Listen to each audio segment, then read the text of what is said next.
Okay, I'm going to work through CoreWork 6.1.1, the methods in learning. In the following equation, it says identify the slope and the y-intercept. Well, luckily we have this equation which is written in what's called slope-intercept form. So the slope is the part right in front of the x, so that would be 3 divided by 5. So slope equals 3 divided by 5. The y-intercept is the thing that's added or subtracted at the end, so that would be -9.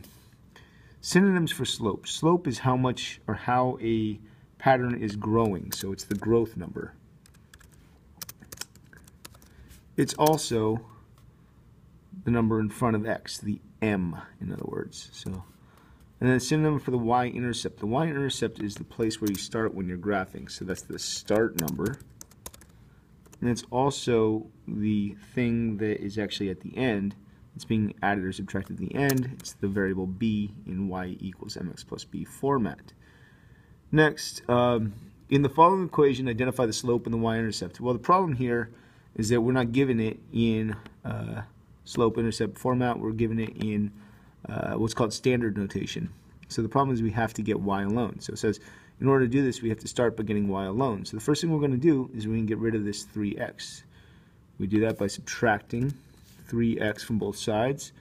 Therefore, we're able to rewrite the equation as 4y is equal to -3x. I got that because I subtracted 3x from both sides plus 12. All right, we've got that.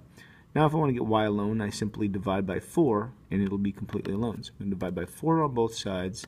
That gets me y is equal to -3 divided by 4, which I can think of as -3 over 4 in parentheses x plus 12 divided by 4, which is 3.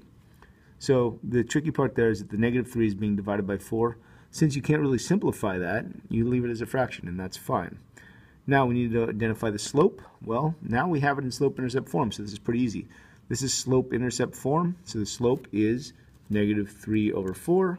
The y-intercept is the thing being added at the end, so it's just plain old 3. Easy peasy. Okay.